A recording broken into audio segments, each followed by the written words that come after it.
નમસ્તે મિત્રો. છેલ્લા લેક્ચરની અંદર આપણે મનોવિજ્ઞાન શું છે, હકીકતની અંદર મનોવિજ્ઞાન છે એ કઈ બાબતને સમજવાની કોશિશ કરે છે, એના એક પછી એક ચેપ્ટર વાઇઝ આપણે એના મુદ્દાઓ ભણી રહ્યા છીએ કે મનોવિજ્ઞાનની કઈ અભ્યાસ કઈ કઈ શાખાઓની અંદર છે એ વિસ્તૃત, એ માનવીની અંદર શું સમજવાનો પ્રયત્ન કરે છે એ આપણે મનોવિજ્ઞાનના માધ્યમથી ભણીએ છીએ. અને એવો જ એક મુદ્દો એટલે મનોવલણને આપણે સમજીએ છીએ. છેલ્લા લેક્ચરમાં મનોવિજ્ઞાનમાં મનોવલણનું શું મહત્ત્વ છે, મનોવલણ શા માટે અને મનોવલણ શું છે એનો આપણે અર્થ જોયો હતો.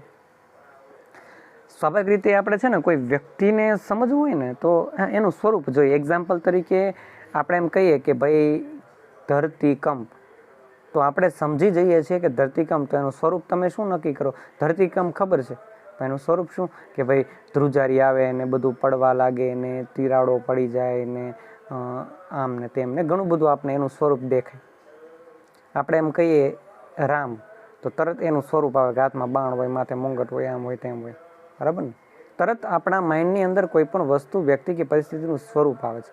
એમ કોઈ પણ મનોવિજ્ઞાનનો પણ અભ્યાસ ક્ષેત્ર એવું છે કે કોઈ પણ એક ટોપિકને સમજવાનો પ્રયત્ન કરે ને તો મનોવિજ્ઞાન છે એ કોઈ પણ એના તબક્કાની જે પણ બાબત છે એનો અભ્યાસ કરવાનો, એટલે કે એનું સ્વરૂપ પણ દર્શાવે છે. સ્વરૂપ જાણવું જરૂરી છે, કારણ કે આપણે સ્વરૂપ ખબર હશે તો જ આપણે છે એ સ્વાભાવિક રીતે છે મનોવલણને છે એ મનોવલણ શું છે, કેવું છે, ક્યાં છે, કેમ છે એ બધું સમજી શકીએ. માનવીય મનોવલણનો અભ્યાસ કઈ રીતે સમજે છે ને કઈ રીતે કરે છે એની તમામ માહિતી આપણે છે એ મનોવલણના સ્વરૂપમાં લેવાની છે. મનોવલણનું સ્વરૂપ છે તો મનોવિજ્ઞાનમાં છે આપણે મનોવલણનું સ્વરૂપ કુલ 7 એના સ્વરૂપના મુદ્દાઓના આધારે આપણે સમજવાનો છે એ સમજાવવાનો પ્રયત્ન કર્યો છે, જેને આપણે સમજીએ. હવે સૌથી મોટી વાત આપણને પહેલાં જ કહી દે છે કે મનોવલણ શું છે. તો પહેલું, મનોવલણ જન્મજાત કે વારસાગત કે આનુવંશિક નથી, પરંતુ સંપાદિત. મોસ્ટ આઈએમપી આપણે આની પહેલાંનું ચેપ્ટર શીખી ગયા હતા, બુદ્ધિ પહેલાંનું, શીખવાની ક્રિયા. એ શીખવાની ક્રિયાની અંદર એવું આપણે અભિગમ પ્રમાણે શીખવાડ્યું કે વ્યક્તિ જે વાતાવરણમાં રહે છે, જે વાતાવરણ સાથે સમાયોજન સાધે છે, એ પ્રમાણે વ્યક્તિ પોતાનું વર્તન અથવા પોતાનું છે એ વર્તન છે અથવા તો પોતાનું જે વ્યક્તિત્વ છે એ બનાવે છે. મનોવલણ પણ એવું છે, જન્મજાત નથી. જન્મજાત કે આનુવંશિક એટલે એનો મિનિંગ શું થાય? જન્મજાત કે આનુવંશિક એટલા માટે કે જેને જન્મથી જન્મની સાથે જ મળે છે, તો કે ના, જન્મથી સાથે મનોવલણ મળતું નથી. મનોવલણ બાળક જન્મે એટલે તરત એને મળી જતું નથી, પરંતુ એ બાળક છે એ વિવિધ બાબતોને સમજે છે અને એમાંથી પોતે છે એ બધું શીખે છે. અથવા તો બાળક છે એની આજુબાજુના જે પણ વ્યક્તિઓ છે એ વ્યક્તિઓની પાસેથી છે એ પોતે બધું ગ્રહણ કરે છે. એટલા માટે મનોવલણ એ શીખેલી બાબત છે. એટલા માટે છે એ આપણને સિગમન્ડ ફ્રોઈડે પણ કીધેલું છે, અથવા એ પહેલાં છે એ આપણે આઈન્સ્ટાઈને પણ કીધેલું છે કે અમને છે 2 જન્મજાત બાળકો આપો, અથવા કોઈ પણ જન્મજાત એટલે કે નવજાત શિશુ છે એ આપો, અને એ શિશુને છે એ તમે કહેશો તો દુનિયાનો સૌથી મોટામાં મોટો ચોર બનાવીને અમે આપી, અને તમે કહેશો તો દુનિયાનો સૌથી વિદ્વાન માણસ બનાવી આપી. શા માટે આવું કહે છે? કારણ કે જે વ્યક્તિની જે વસ્તુ, જે પરિસ્થિતિ અથવા જે વાતાવરણમાં એની પરવરિશ થશે અથવા તો એ વ્યક્તિ મોટો થશે, તો એનો આધાર છે એ મનોવલણ. એટલા માટે સૌથી પહેલું સંપાદિત છે. આખું યાદ નહીં રાખવાનું. મનોવિજ્ઞાનમાં મનોવલણ સંપાદિત છે. ખાલી સંપાદિત યાદ રાખો એટલે આપોઆપ તમને આ મુદ્દો યાદ રાખે. સંપાદિત એટલે શીખેલું. આપણે એની અંદર વાત કરી છે કે ભાઈ વ્યક્તિ કે જે કુટુંબ, શાળા, સમાજ અને સંસ્કૃતિમાં ઉછેર પામે છે તે પ્રાપ્ત થતા અનુભવો મનોવલણ ઘડે છે. કોઈ બાળક એમ કહે છે કે મારે કારેલાનું શાક નથી ખાવું, ત્યારે માતા શાકને બદલે ગોળ અથાણું, ગોળ ખા, અથાણું ખા, બાળક ગોળ ખાય કે અથાણું ખાય કે સાથે રોટલી કે ભાખરી ખાઈ લે છે. આમ જ્યારે જ્યારે બાળક કારેલાનો વિરોધ કરે, અણગમો દર્શાવે, ત્યારે તેને ભાવતી વસ્તુનો વિકલ્પ આપવામાં આવે તો ગોળ કે અથાણા પ્રત્યે વિધાયક અને કારેલા શાક પ્રત્યે નિષેધ વિકાસ પામશે. આપને આ મનોવલણનું એક બેસ્ટ એક્ઝામ્પલ આપ્યું છે. આ એક્ઝામ્પલ તો તમને વાંચીને સમજી શકો. હજી હું તમને એક એક્ઝામ્પલ આપું કે તમારી સક્ષમ જે પણ વ્યક્તિ છે, જે પણ તમારી સામે છે, એ જે પણ વ્યક્તિ છે, હવે એ વ્યક્તિ છે એક સામે એવું સમજો કે એક વ્યક્તિ છે જે તમને બહુ ઓછો ઓળખે, જેની સાથે તમારો સંબંધ ઓછો છે, તો એ વ્યક્તિ પ્રત્યે છે એ, અને એવો જ એક વ્યક્તિ છે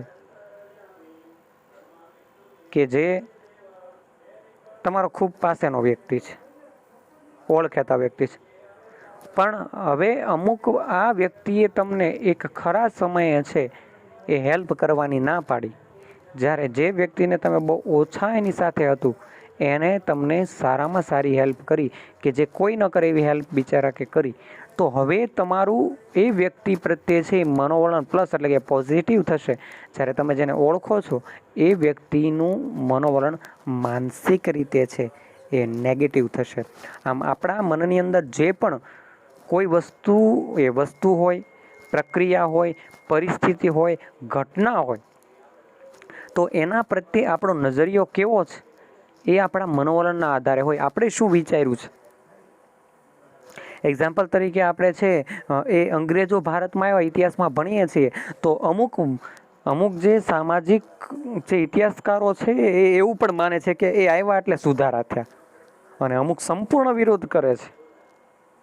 તો એ બાબત સૌથી મહત્ત્વની છે કે વ્યક્તિ પોતાની બાબતથી છે એ કઈ બાબતોને છે વધારે વિષેધક અથવા તો વિધાયક લે છે. હવે એની અંદર માત્ર છે એ આજુબાજુના વ્યક્તિ નહીં, પણ એક્ઝામ્પલ તરીકે તમે જે પણ ઇન્ટરનેટના માધ્યમથી જોવો છો, તમે જે પણ ટીવીના માધ્યમથી જોવો છો, આ દરેક વસ્તુ વ્યક્તિના જીવનની અંદર, આજે તમે જુઓ કે પહેલાં જન્મદિવસ કઈ રીતે ઉજવાતો અને આજે જન્મદિવસ કઈ રીતે ઉજવાય છે. આજે પરિવર્તન છે ને, પરિવર્તન એ વસ્તુઓના આધારે છે. આજે આપણે ટીવીના માધ્યમથી અવનવી અલગ અલગ વસ્તુ જોઈએ છીએ અને એને કોપી મારીને આપણે આજે આપણા જીવનની અંદર એ વસ્તુને ઉતારી રહ્યા છીએ. તો ત્યાં આપણે મનોવલણ બદલી રહ્યા છીએ. મનોવલણ ઘડવામાં બાળક છે એ કાર્ટૂન જોવે તો કાર્ટૂનની અંદર મનોવલણ ઘડવાની બાબત છે. નાનું બાળક સીધું મારતા નથી શીખતું, પણ આપણે એને હાથ કર આવું એને શીખવીએ છીએ. અને બાળક અમુક વ્યક્તિ પ્રત્યે એને જ્યારે છે એ ચીડવવામાં આવે ત્યારે એને મારવા દોડે છે. તો એનું મનોવલણ ત્યાં એનું બનાવવામાં આવ્યું છે. આમ અલગ અલગ જે પણ પૃથ્વી ઉપર આજુબાજુની વસ્તુ, પરિસ્થિતિ કે બાબત છે, એમાંથી વ્યક્તિ પોતે મનોવલણ બાંધે છે. એ પછી વિષેધક હોય, નિષેધક હોય કે વિધાયક હોય. પાકિસ્તાનની વાત આવે એટલે આપણા મનની અંદર એની પ્રત્યે વિરોધાભાસ ઊભો થાય છે. કેમ? કારણ કે આપણો હંમેશાથી એ આપણા માટે છે એ નુકસાનકારક રહ્યા છે. એના હિસાબે આપણે દુશ્મનાવટના આધારે આપણે એની ઉપર નેગેટિવ બાબતો સમજીએ છીએ. નિષેધક મનોવલણ છે, મનોવલણ છે. કોઈ પણ ઘટના બાબતમાં મનોવલણ તો હોવાનું જ, પણ કાં તો પોઝિટિવ હશે કાં તો નેગેટિવ હશે. અને એ જ રીતે જે દેશ આપણે હેલ્પ કરે છે એ દેશથી હંમેશા આપણે છે, એક્ઝામ્પલ તરીકે રશિયા છે, ઈરાન છે, તો ઈરાક આપણે છે વર્ષોથી મદદ કરે છે. તો એ બધી બાબતો છે એ વ્યક્તિના મનોવલણને કઈ રીતે જોવે એ બાબતની સમજૂતી. મોસ્ટ ઓફલી દરેકના કુટુંબમાં કેવું હોય કે ભાઈ છોકરો હોય કુટુંબમાં તો એને મમ્મી સાથે વધારે ભળતું હોય, કાંઈ પણ જોતું હોય તો એના મમ્મી આગળ જાય, ને છોકરી હોય તો એના પપ્પા સાથે વધારે ભળતું હોય કે એને બધી કોઈ પણ જાતની વસ્તુ જોતી હોય તો એને કે. તો એ મનોવલણ છે. દરેક વસ્તુની બાબતના આધારે અલગ અલગ મનોવલણો છે એ બંધાય છે. વિષય પ્રત્યે પણ આપણા મનોવલણ હોય ને. એક્ઝામ્પલ તરીકે તમે નવા વિષય જ્યારે ભણવાની શરૂઆત કરી, પછી જે તમને ગમ્યા તો એની તરફ પોઝિટિવ, અને ન ગમ્યા તો નેગેટિવ. અમુક વ્યક્તિને મેથ્સ ન ગમે તો એ પછી એ શીખવાની કોશિશ પણ કરે, સીધું શું કહી દે, આપને ન આવડે, વાત થાય પૂરી. તો એ નિષેધક મનોવલણ છે એ બંધાવવાની વાત છે. ત્યારબાદનો મુદ્દો એટલે કે મનોવલણ મોટે ભાગે કાયમી હોય છે. કાયમી એટલા માટે હોય છે કે આપણું માઇન્ડ છે ને એ અમુક વસ્તુનું સતેજ હોય છે, કે એની અંદર એક વસ્તુ ગરી ગઈ પછી એને દૂર કરવી એ ખૂબ ગજબની, ખૂબ ડેન્જર વસ્તુ છે. મનોવલણ ચેન્જીસ અથવા મનોવલણનો આધાર તમે જોયો છે તો તમને સમજાવું કે એક્ઝામ્પલ તરીકે હું તમને એક્ઝામ્પલ આપું કે આપણી આર્મીની અંદર છે એ બ્લેક કમાન્ડો હોય, કે બ્લેક કમાન્ડો સ્પેશિયલ ફોર્સની અંદર હોય, તો એને કઈ એનું બ્રેઇન છે એ વોશ કરવામાં આવ્યું. એવી જ રીતે આતંકવાદીને આપણે ઓળખીએ છીએ તો આતંકવાદીનું માઇન્ડ બ્રેઇન વોશ કરવામાં આવે. બ્રેઇન વોશ એટલે એના મનની અંદર એવું નાખી દેવામાં આવે કે તમે તમારી સિવાય, આપણા જેટલા અહીંયા છે એની સિવાય દરેક વ્યક્તિ છે એ બધા જ વ્યક્તિ છે એ કેવા છે, એ બધા જ વ્યક્તિ કાફીર છે, એ આપણા દુશ્મન છે. એને તમે મારશો અને પછી મરી જશો તો તમને છે એ ભગવાનનું છે એ સ્વરૂપ મળશે, જન્નત મળશે. એક તો છે એને ગરીબીને એવું તો હોય જ. આવું મનની અંદર નાખી દેવામાં આવે છે ને એના હિસાબે આ આતંકવાદીઓ કોઈની ચિંતા, અને ખબર છે કે મરવાના, છતાં પણ મરવા માટે પોતે આવે છે. તો એ બાબત છે એની સમજૂતી છે એ મહત્વની છે. તો એ મનોવલણની બાબત આપણે અહીંયા સમજી રહ્યા છીએ. હવે બીજી વાત કે હું તમને કહી રહ્યો હતો કે એ જે બ્લેક કમાન્ડો છે તો એનું બ્રેઇન વોશ કરવામાં આવે. પછી એને એક વખત કહેવામાં આવે કે આ રસ્તા પર કોઈ પણ વ્યક્તિ તમને દેખાય તો એને ઉડાડી નાખવાનું, એને મારી નાખવાનું. તો એનું મનોવલણ છે એ ચોખ્ખું જ છે. એ પછી રસ્તા ઉપર કોઈ બાળક પણ દેખાશે ને દોડતું દોડતું તો એને પણ માર નાખશે. આપને એમ થાય કે એવું થોડુંક હોય સર, કેવા. પણ હું તમને એ વાત કરું છું કે વ્યક્તિની અંદર મનોવલણ છે એ એક વખત સ્થપાઈ જાય તો એ કાયમી હોય, લાંબા સમય માટે હોય. ટૂંકમાં વ્યક્તિ જે પણ અનુભવ કરે છે એની વખતે છે એ મનોવલણ ધીરે ધીરે છે એ રૂઢ થતું જાય. રૂઢ થતું જાય એટલે કે વ્યક્તિની અંદર છે એ મનોવલણ છે એ કાયમી ઘર કરી જાય છે. જે છે એ ખાસ કરીને છે એ લાંબા સમય સુધી ટકી રહે છે. માટે છે એ કેટલીક વાર આવા પરિવર્તનો છે એ લાવવું અઘરું. એટલે કે મનોવલણ બદલે ખરા, અશક્ય નથી પણ બદલવાનો પ્રયત્ન થઈ શકે છે.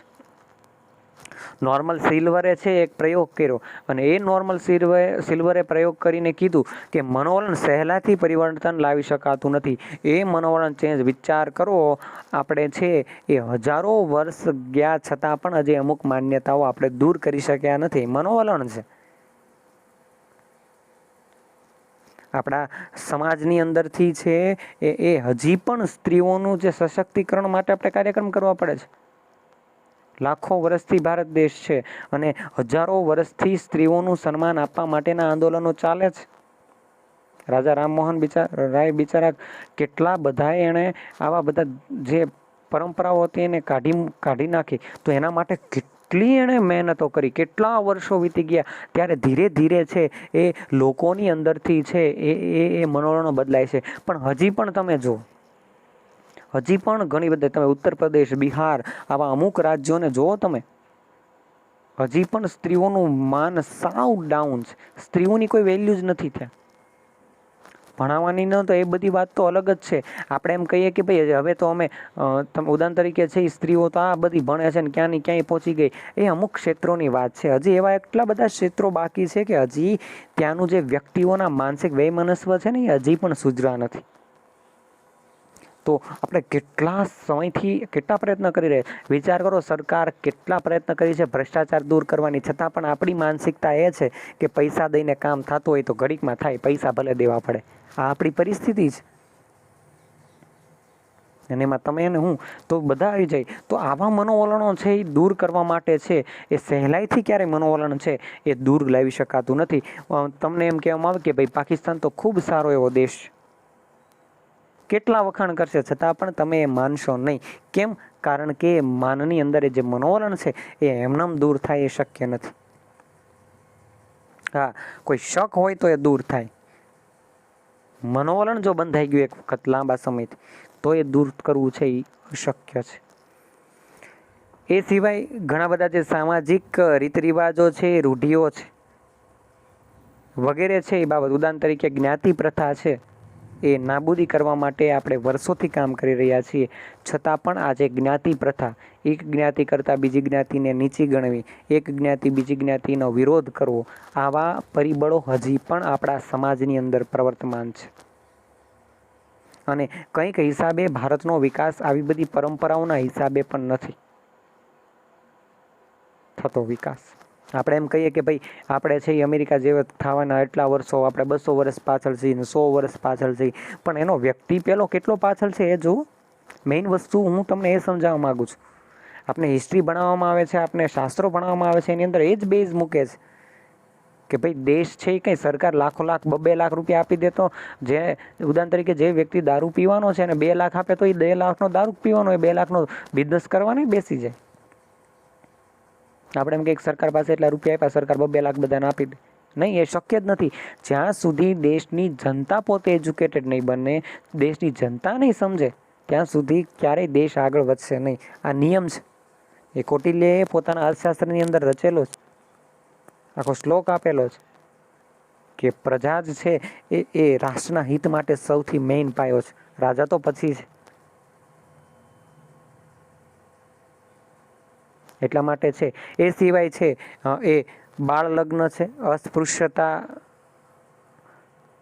અસ્પૃશ્યતા છે, એ નાબૂદી. આજે પણ અઢળક બાળ લગ્ન થઈ રહ્યા છે. આપણે એમ કહીએ કે આ કાંઈ ભાઈ હવે તો એ બધું વહી ગયું, નહીં, હજી છે. માત્ર આપણે દરેક વસ્તુ ગુજરાતને સમજીને વિચારીએ છીએ. બાકી બધા રાજ્યમાં આપણે ફરી આવીએ છીએ એટલે આપણે રાજ્ય આપણી જેવા જ લાગે છે. આપણે એ બધી બાબતો હજી કેટલા બધા રાજ્યની અંદર શરૂ છે. કેટલા બધા રાજ્ય હજી સાવ પછાત ગામડાઓ છે જે એજ્યુકેશન નામનો પણ નથી. અને એના હિસાબે જે જૂની પરંપરાઓ આપણે જે અહીંયા હતી એ પરંપરાઓ હજી એમનેમ છે. હજી ઘણી બધી પરિસ્થિતિઓ છે એની અંદર છે એ રચાયેલી છે. તો એ બાબતની સમજૂતી છે એ આપણે આ લેક્ચરની અંદર છે એ લઈ રહ્યા છીએ. તો મનોવરણ છે એ કાયમી છે. એ સિવાય ઘણા બધા છે એ હજી આવા મનોવલણો છે એ ચાલુ છે. અને એટલા માટે સમાજ સુધારકો છે, વિચારકો છે, ધર્મગુરુઓ છે એને પ્રયત્ન કરી અને સમાજની અંદર આ જે બાબતો છે એને દૂર કરવા માટે છે એ પ્રયત્નો આજે પણ ચાલુ રાખવા પડે છે. અને એટલા જ માટે છે મનોવલણ પરિવર્તન ખૂબ જ કઠિન છે. મનોવલણ એક વખત જો રૂઢ થઈ જાય પછી એને કાઢવું ખૂબ આકરું છે. બીજો આપણો મુદ્દો છે મનોવલણ એ વ્યક્તિ, વસ્તુ કે વસ્તુના સંદર્ભમાં હોય. અને સ્વાભાવિક છે કે આપણો જે પણ વિચાર છે એ વસ્તુ, વ્યક્તિ કે વસ્તુના સંદર્ભમાં હોઈ શકે. ટૂંકમાં જે મનોવલણ છે એ વ્યક્તિગત આંતરિક બાબત છે. એટલે કે દરેકની આંતરિક પરિસ્થિતિ છે, દરેકની પોતાની માનસિક પ્રક્રિયા અથવા તો પરિસ્થિતિ છે. એ વ્યક્તિ પોતે માનસિક રીતે શું વિચારે છે, શું સમજે છે અને એના આધારે પોતે છે એ મનોવલણ બાંધે છે. પહેલું આપણે કીધું કે શીખેલી હોય છે, શીખવામાં આવે છે, ત્યારબાદ એ સંપાદિત. પછી બીજો આપણે મુદ્દો એ જોયો કે મનોવલણ કાયમી હોય છે. એને કાઢવું છે ને ખૂબ મુશ્કેલ હોય છે. મનોવલણ બદલવું, કોઈ વ્યક્તિ પ્રત્યે વખત મનોવલણ બંધાય ને પછી એને દૂર કરવું ખૂબ મુશ્કેલ હોય છે. અને ત્રીજું આપણે એ સમજવાનું છે કે વસ્તુ કે વ્યક્તિ પ્રત્યે હંમેશા મનોવલણ હોય. અને એ તો આપણે સમજી જ શકીએ. એના માટે છે વોલપોટ આપણે કહે છે કે મનોવલણ ચોક્કસ વ્યક્તિ, વસ્તુ કે પરિસ્થિતિ પ્રત્યેની માનસિક તત્પરતા છે. અહીંયા શબ્દ વપરાણો છે તત્પરતા. તત્પરતા એટલે કે એની પ્રત્યે આપણે વિચારેલા જે પણ વિચારો છે એ માનસિક તત્પરતા છે. સામે ધુવાડો થઈ રહ્યો છે, એ મનોવલણ આપણા મનમાં નાખેલા છે કે આગ લાગેલી છે, એટલા માટે એની પ્રત્યેની આપણી એ તત્પરતા છે. આપણને છે એ સામેથી સિંહ આવી રહ્યો છે અને આપણે ત્યાંથી છટકીને ભાગી રહ્યા છીએ તો એ આપણી માનસિક તત્પરતા છે. કારણ કે સિંહ પ્રત્યેનું મનોવલણ નિષેધક છે કે ખબર છે કે એ આપણે નુકસાન પહોંચાડશે. ડર, ભય, ક્રોધ ઉત્પન્ન થશે અને એનાથી આપણે અહીંયાથી જતા રહીશું. તત્પરતા છે. એટલે મનોવલણ વ્યક્તિ, વસ્તુ, દરેકની વસ્તુ, વ્યક્તિએ વસ્તુએ પોતાની અલગ અલગ મનોવલણો છે એ હોય છે. એટલે કે એક જ વસ્તુનું કોઈ પોઝિટિવ એટલે કે કોઈ વિધાયક વિચારતું હોય એને વિધાયક ગણતું હોય ને કોઈ એ જ વસ્તુને નિષેધક પણ ગણતું હોય. એક્ઝામ્પલ તરીકે આપણે આપ્યું છે કે ભાઈ કોઈ વ્યક્તિ છે એ સેમિસ્ટર પદ્ધતિ હોય, જે 6 મહિના સેમિસ્ટર શિક્ષણ પદ્ધતિ હોય એની ટીકા કરતું હોય, તો એ સેમિસ્ટર પદ્ધતિની છે એ તરફેણ કરનાર વ્યક્તિ છે એ પદ્ધતિના ગુણગાન ગાય છે. આ એવું જ છે. એક્ઝામ્પલ તરીકે કોઈ તમને સોંગ ગમે છે, તો એ સોંગ પ્રત્યે છે, કોઈ તમને છે એ ગીત ગમ્યું, તો એ સોંગ પ્રત્યે તમારું છે એ પોઝિટિવ હશે, અને કોઈ વ્યક્તિને નહીં ગમતું હોય એની પ્રત્યે નિષેધક જ બાબત બતાવશે. કોઈ વ્યક્તિને તમે છે એમ કહો કે આ વ્યક્તિ સારો છે, પણ કોઈ વ્યક્તિને ખરાબ હોય તો એ એને ખરાબ જ કહેશે.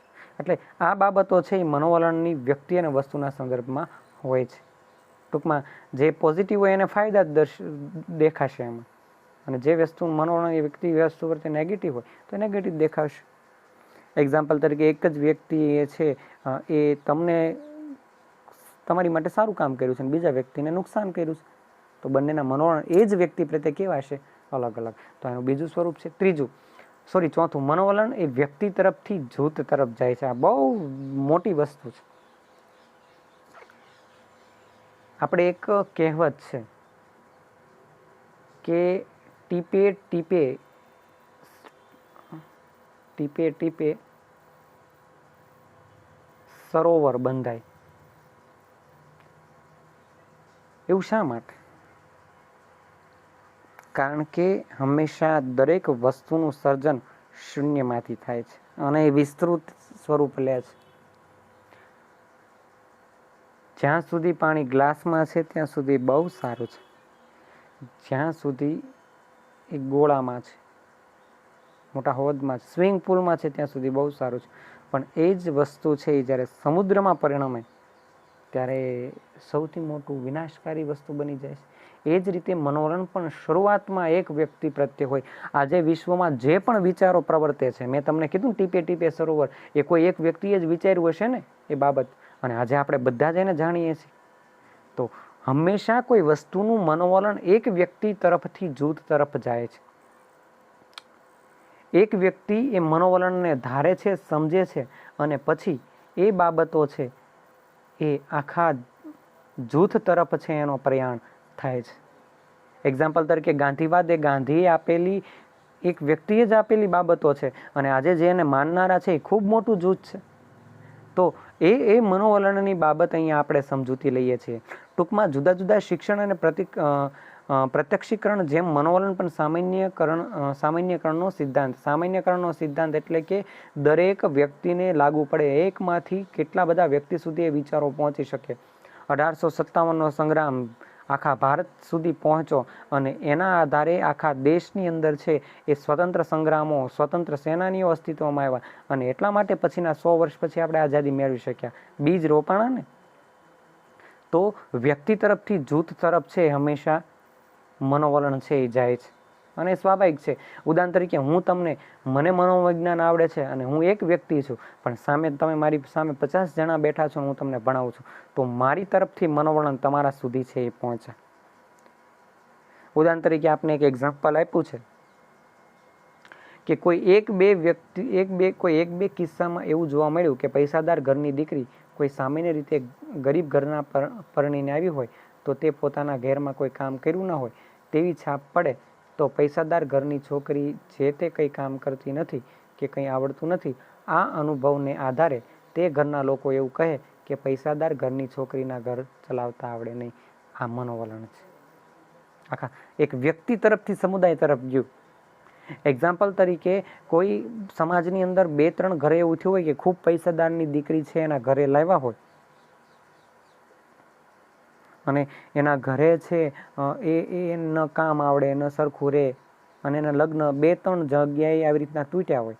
એક વ્યક્તિને જેટલા પણ પૈસાવાળાની છોકરી લાવ્યા હોય, 2-3 કેસમાં એવું બને, તો પછીથી સમાજની અંદર એ સમાજની અંદર શું બની જશે વાત કે ભાઈ પૈસાવાળાની છોકરી લાવો એ આપણે સાચવી શકીએ નહીં. બરાબર ને? તો જો એ કર્યું છે 2-3 વ્યક્તિએ જ, પણ એના પૈસાદાર તો બહુ બધા વ્યક્તિ હોય, આખા સમુદાય તરફ ગયું ને. એક વ્યક્તિ તરફથી સમુદાય તરફ એનો પ્રયાણ છે. એક્ઝામ્પલ તરીકે કોઈ નીચલી જ્ઞાતિનો વ્યક્તિ છે, કોઈ ખોટું કામ કરે તો પછી આપણે એ જ્ઞાતિને જ એ ગણીએ છીએ, એ જ્ઞાતિને જ એ સમજીએ છીએ કે ભાઈ આ જ્ઞાતિના લોકો છે એ ચોરીને એવું જ બધું વધારે કરે. શક્ય છે એની અંદર ઘણા બધા સારા વ્યક્તિ હોવાના, પણ આપણે એક વ્યક્તિઓના આધારે મનોવરણ બાંધીને સમગ્ર વ્યક્તિ ઉપર જઈએ. કોઈ એક ક્લાસની અંદર 5 સ્ટુડન્ટો વારંવાર દરેક શિક્ષકોને છે એ જે ભણાવતા હોય એમાં ધ્યાન ન આપે અને માથાકૂટમાં જ સમય જતો હોય બધા જ શિક્ષકોનો, તો દરેક શિક્ષકોનો આખા ક્લાસ પ્રત્યે નિષેધાત્મક મનોવરણ ઊભું થઈ જશે કે ભાઈ એ ક્લાસમાં ભણાવે નહીં, આપણો લેક્ચર લઈને હાલતું થઈ જાય ને બાકી એક્સ્ટ્રા કંઈ આપવાનું નહીં. તો એ થોડા પરથી આખા ક્લાસ તરફનું મનોવલણ છે. તો એ બાબતની સમજૂતી છે એ આપણે એટલે કે વ્યક્તિ તરફથી જૂથ તરફ આપણે એ મનોવલણો નાખતા હોઈએ છીએ. આમ વ્યક્તિગત અનુભવિક જે વિકસેલા છે એ મનોવલણ હોય એ ધીરે ધીરે જૂથ કે સમુદાય સુધી પહોંચે છે. કોઈ એક વ્યક્તિએ અનુભવ કર્યો હોય અને એ જ મનોવલણ એ આખા જૂથ તરફ છે ફેંકે છે કે ભાઈ આ આવું હોય મને ખબર છે ને, ખબર, એટલે એ બાબત. ત્યારબાદ મનોવલણ જૂથ વ્યાપી છે. મોસ્ટ ઓફલી છે એ મનોવલણ જ્યારે વિકસિત પામે એટલે મોસ્ટ ઓફલી આખા જૂથ હોય એનું. મનોવિજ્ઞાન શીખવું એવું મનોવલણ ઘણા બધા આર્ટ્સના સ્ટુડન્ટમાં હશે, તો એ જૂથ થયો ને. આપણે એક્ઝામ્પલ ફરીથી આપ્યું છે કે ભાઈ ગાંધીજીનું સ્વચ્છતા કે અસ્પૃશ્યતા તરફનું વલણ તેના પૂરતું મર્યાદિત રહેવાને બદલે આશ્રમવાસી કે ગાંધીજી સાથે સંકળાયેલ તમામ રાષ્ટ્રીય સેવકમાં વ્યાપ્યું. હજી હું તમને એક વસ્તુ કહું. એક્ઝામ્પલ તરીકે આપણે ટીવી જોતા હોય ને તો વારંવાર આપણે એડવર્ટાઇઝમેન્ટની અંદર અલગ અલગ સેલિબ્રિટી જોવા મળે. કોઈ ક્રિકેટ પ્લેયર હોય અથવા તો કોઈ હીરો હિરોઈન હોય, આવા વ્યક્તિઓ આપણને ટીવીની અંદર એડવર્ટાઇઝમેન્ટની અંદર જોવામાં આવે. શા માટે? કારણ કે એ જોનાર મોટો સમુદાય છે. આખા ભારત દેશમાં એડવર્ટાઇઝમેન્ટ બતાવતા હશે અને એ વ્યક્તિ એક આઇડલ છે, મીન્સ કે લોકો એને પસંદ કરે છે. અને એટલા માટે એ વ્યક્તિ જો એ વસ્તુ વાપરવાનું કહેશે તો વ્યક્તિની અંદર એ વસ્તુનું માનસિક રીતે વિધાયક એટલે કે પોઝિટિવ મનોવલણ બંધાશે. ઉદાહરણ તરીકે એમ કહેતા કે ભાઈ ડેટોલ વાપરો, તો એ વ્યક્તિને તમે પસંદ કરતા હો તો એ વસ્તુને પણ તમે પસંદ કરશો. તમે જ્યારે વસ્તુ લેવા જાશો ત્યારે એમ કહેશો કે ભાઈ અમને ડેટોલ આપો. તો એડવર્ટાઇઝમેન્ટ આપણા પ્રત્યે વસ્તુને પોઝિટિવિટી આપવા માટે છે એ બનાવવામાં આવે છે. તો આખા જૂથને એ પરિવર્તન થશે ને, લાખોની સંખ્યામાં લોકો એ વસ્તુને અપનાવશે. એ જ રીતે સ્વદેશી આંદોલન છે, હિન્દ છોડો ચળવળ છે, એક વ્યક્તિએ શરૂઆત કરી. ગાંધીજીએ સ્વચ્છતા અભિયાન શરૂ કર્યું. આજે કેટલા વર્ષો પછી પણ આખો ભારત દેશ એ સ્વચ્છતા અભિયાનને જોડે છે. તો એ બાબત જૂથ વ્યાપી છે. મનોવલણ એક વ્યક્તિમાંથી છેક જૂથ સુધી તમામ જૂથના લોકો છે એને આપોઆપ છે મનોવલણને ધારી લે છે. ત્યારબાદ મનોવલણ હેતુપૂર્વક અને લાગણીસભર હોય છે. મનોવલણનો હંમેશા કોઈ હેતુ હોય છે અને બીજું એ લાગણી પણ એની અંદર હોય છે. ટૂંકમાં વ્યક્તિએ જૂથે છે અલગ અલગ વિચારો, વર્તન કે વ્યવહાર અલગ અલગ છે એ પ્રવર્તતા હોય છે. ઉદાહરણ તરીકે જે વ્યક્તિઓ છે એ ધર્મને અપનાવતા હશે, ધર્મને વધારે માન આપતા હશે, તો એ ધાર્મિક બાબતને ધર્મના આધારે જોશે. એ રૂઢિચુસ્તતા કે અંધશ્રદ્ધા હશે ને તો એને એ ધર્મને માનશે.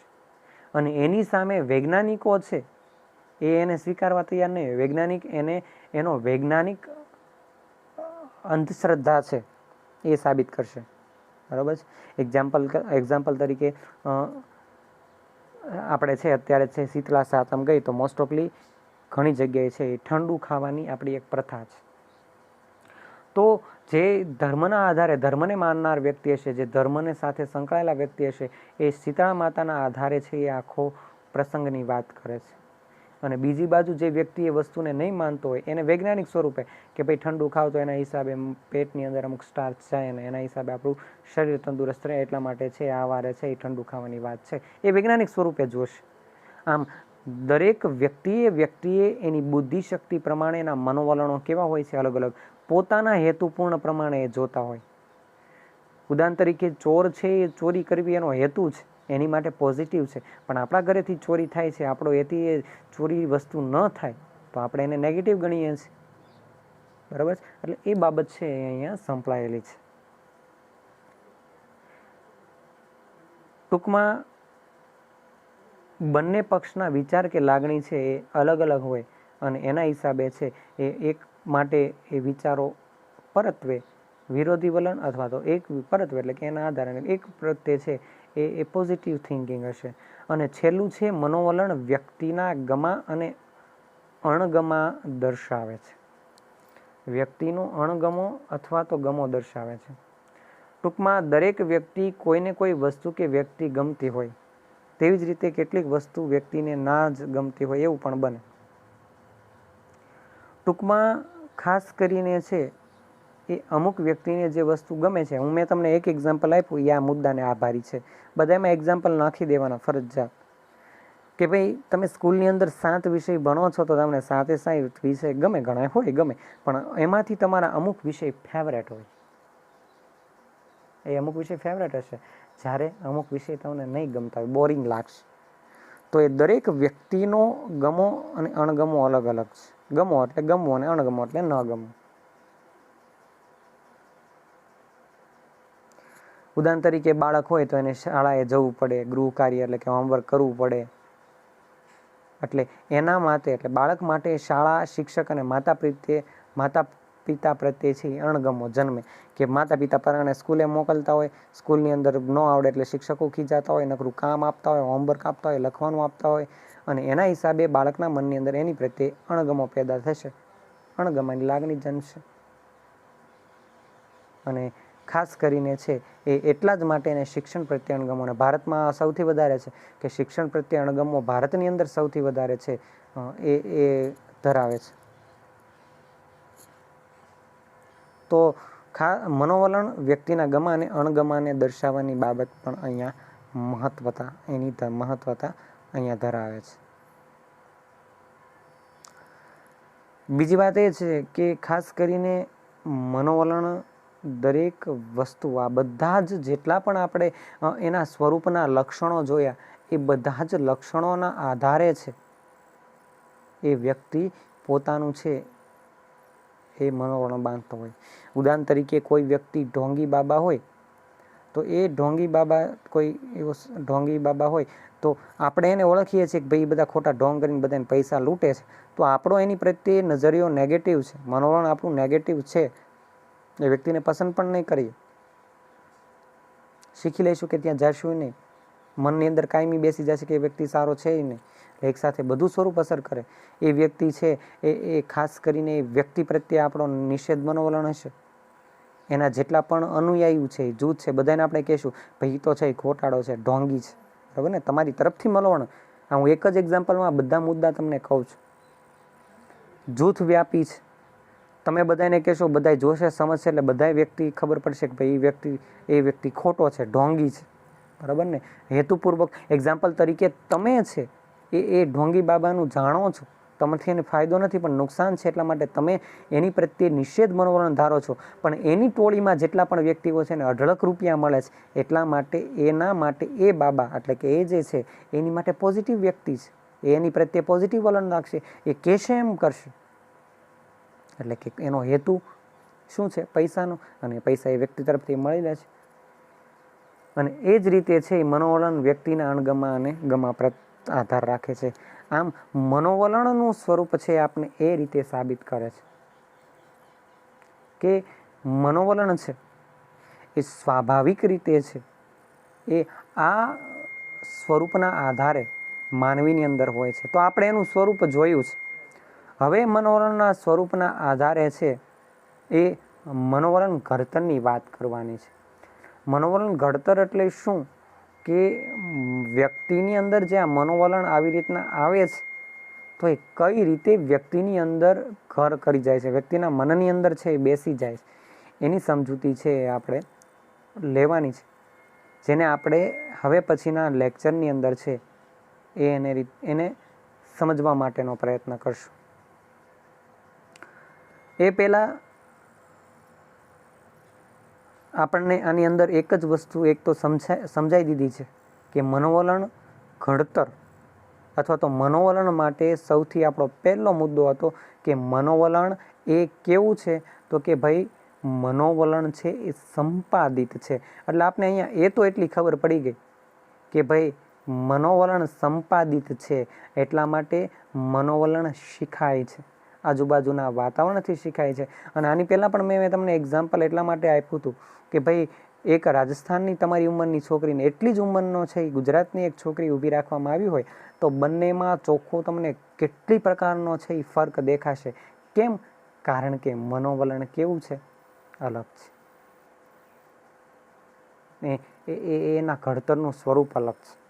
અને એટલા જ માટે આજે છે હજી સુધી આદિવાસીઓ આપણી અમુક બાબતો, આપણા અહીંયા ગુજરાતના આદિવાસી તો ઠીક, પણ અમુક આદિવાસીઓ જે જંગલમાં રહે છે હજી સુધી આપણી સંસ્કૃતિને અપનાવતા નથી, કારણ કે એને મનોવલણ ધારી લીધું છે કે ભાઈ એ ખોટી વસ્તુ છે.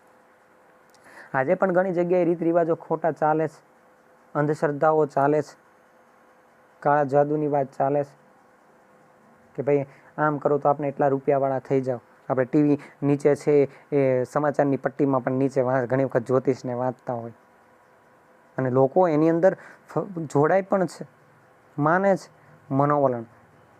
અને એ મનોવલણ કઈ રીતે બંધાય છે એની સમજૂતી એના ઘડતરના મુદ્દા દ્વારા છે એ આપને સમજાવવામાં આવે છે.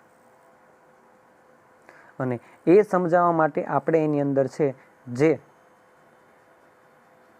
શીખવાની ક્રિયાની અંદર આપણે જે શાસ્ત્રીય અભિસંધાન અને કારક અભિસંધાન શીખ્યા હતા, કારણ કે એ ચેપ્ટર આખું હતું કઈ રીતે વ્યક્તિ કે પ્રાણી શીખે છે, એના આપણે વ્યક્તિ કઈ રીતે શીખે છે એ આપણે જણાવી દીધું. તો અહીંયા આપણે મનોવલણ આપણે શીખીએ છીએ તો એના બેઝ આધારે આપણે શાસ્ત્રીય અભિસંધાન, કારક અભિસંધાનનો ઉપયોગ કરીને મનોવલણ કેમ બંધાય છે. કૂતરામાં મનોવલણ બંધ્યું હતું ને આપણે.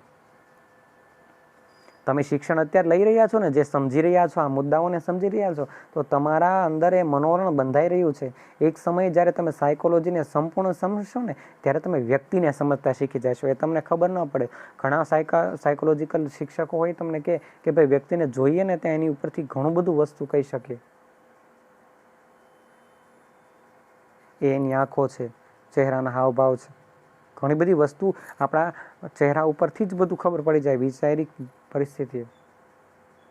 પછી આપણે કંઈક તો અમને શીખવાડો, હું પાકા મારો, પણ નહીં, એ શીખવું જરૂરી છે. એટલા માટે મનોવલણને ઘડતર માટે આપણે શાસ્ત્રીય અભિસંધાન અને કારક અભિસંધાન, પાવલો અને સ્કિનરને આ ચેપ્ટરની અંદર ફરી વખત આપણે યાદ કરશું. જો આપણે પહેલા બેઝ બદલી તો શીખવું કેમ, પછી આપણે શીખવાડ્યું કે આપણે શીખીએ છીએ શેના દ્વારા, તો કે બુદ્ધિ દ્વારા. અને હવે એ બુદ્ધિની અંદર મનોવલણ હોય, પૂર્વગ્રહ હોય, આ બધું શું છે એને સમજાવવાનો પ્રયત્ન કરે છે. એક સ્ટેપ પછી એક સ્ટેપ બાય સ્ટેપ આપણે સમજાવવાનો પ્રયત્ન છે એ આપણે આ મુદ્દાની અંદર અથવા આ મનોવિજ્ઞાન આપણે કર્યું છે. આપણો જે કોર્સ છે ને એ પણ સાયકોલોજીના આધારે જ છે કે 12મા ધોરણનો બાળક છે એ મનોવિજ્ઞાનને કઈ રીતે સમજે એને એક પછી એક સ્ટેપ બાય સ્ટેપ ચેપ્ટર મૂક્યું છે. વિધાયક મનોવલણને આપણે પહેલાં નથી શીખવાડ્યું, છેલ્લા ચેપ્ટરમાં મૂકી દીધું છે. તો એ બધું જ છે એની અંદર પણ મનોવલણ છે એ અસ્તિત્વ ધરાવે છે. એટલે અહીંયા એ બાબત પણ છે એ મહત્વની છે. એટલે ખાસ કરીને છે એ આ 7 મુદ્દાઓને કમ્પ્લીટલી પાકા કરવાના. મનોવલણ અથવા પૂર્વગ્રહના છે એમાંથી એક પ્રશ્ન મોસ્ટ ઓફલી પૂછાય છે. ઘડતરની રીત તો મોસ્ટ આઈએમપી હું ન કહી શકું, પરંતુ છે એ મનોવલણનું સ્વરૂપ છે એ લગભગ આઈએમપી પ્રશ્ન કહી શકાય. ઘણી વખત મનોવલણનો અર્થ આપી અને એના સ્વરૂપ સમજાવો, અથવા તો તમને છે એ મનોવલણનું સ્વરૂપ 3 માર્કમાં પણ પૂછી નાખે તો ત્યારે તમારે 3 માર્કની અંદર એ પ્રશ્ન છે એ એટલો બધો લેન્થી લખવાનો ન થાય. ટૂંકમાં તમારે હવે સમજવાનું છે કે કયા પ્રશ્નની અંદર કેટલું લખવું અથવા તો કેટલું સમજવું, એ બાબત આની અંદર મહત્વની છે. છેલ્લા લેક્ચરની અંદર ફરી વખત હું તો મારી ફરજ નિભાવીશ. તમને ગયા લેક્ચરમાં પણ કીધું હતું કે તમને છે જે પ્રશ્ન પૂછવામાં આવે એનો જવાબ કોમેન્ટ બોક્સની અંદર આપજો. ફરી વખત આજનો હું પ્રશ્ન પૂછું છું, કારણ કે મારું મનોવલણ તટસ્થ છે. મારે પ્રશ્ન પૂછવો, તમારે જવાબ ન દેવો એ તમારું મનોવલણ છે. અને એ શિક્ષણ પ્રત્યેની છે એ બાબત સમજાવે છે કે આપણે જવાબ નીચે ન લખી શકતા હોય તો એ આપણું એક મનોવલણ બંધાયેલું છે. તો મનોવલણ છે એના સ્વરૂપની વાત આપણે કરીએ છીએ. એની પહેલાં મનોવલણનો અર્થ સમજ્યા હતા.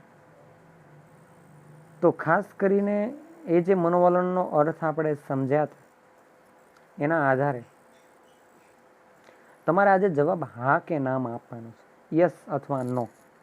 શોર્ટ હું તમારી સમક્ષ છે એક સ્થિતિ મૂકીશ અને એ સ્થિતિમાં તમે હું તમને જે કહું તો તમે કયું તમારું મનોવલણ શું છે એ તમારા જવાબ ઉપરથી આપણે જાણી શકીએ કે ભાઈ યસ નો. બધાના મનોવલણ સરખા નહીં હોઈ શકે, પરંતુ આપણે એ ટ્રાય મારી. ઘણી વખત ગેમની અંદર પણ આવે છે ને એનો એ જ હું પ્રશ્ન પૂછું છું કે ભાઈ તમે જઈ રહ્યા છો અને બંને બાજુ છે એ રેલવે ટ્રેક છે. રેલવે ટ્રેકની અંદર એક સાથે બંને રેલવે ટ્રેક પર એક ટ્રેન આવી રહી છે.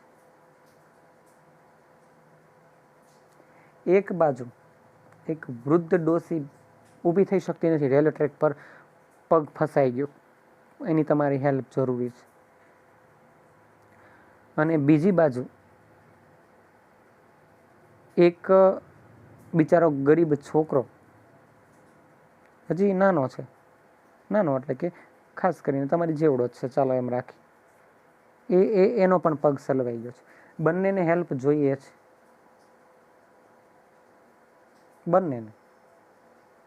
તો તમે જે પેલા ડોસીમાં છે એને બેમાંથી એકને જ તમે બચાવી શકો એ પરિસ્થિતિ છે. ડોસીમાને બચાવવા ગયા પછી છોકરો બચે નહીં, અથવા છોકરાને બચાવવા ગયા તો ડોસીમાં બચે નહીં. બરાબર છે, આ નિયમ જ છે. એમાં પછી તમે તમારું મગજ હકાવો કે ભાઈ હું આમ કરું તેમ કરું, લાલ ઝંડી બતાવી દઉં, ટ્રેન ઊભી રાખી દઉં, એવું કાંઈ નહીં. કાં તમારે ડોસીમાને બચાવવાના છે ને કાં છે એ તમારે છોકરાને બચાવવાનો છે. તો એની અંદર શું તમે જે ડોસીમાં છે એને બચાવશો કે નહીં? યસ ઓર નો. હું ડોસીમાની વાત કરું છું. તમે ડોસીમાને બચાવશો કે નહીં? તો તમારે યસ ઓર નો જવાબ છે એ તમારે કોમેન્ટ બોક્સની અંદર છે એ આપવાનો છે. તો સ્વાભાવિક રીતે ઘણી બધી તમને સમજૂતી આપી હશે. બરાબર, ખૂબ ખૂબ ધન્યવાદ. નમસ્તે.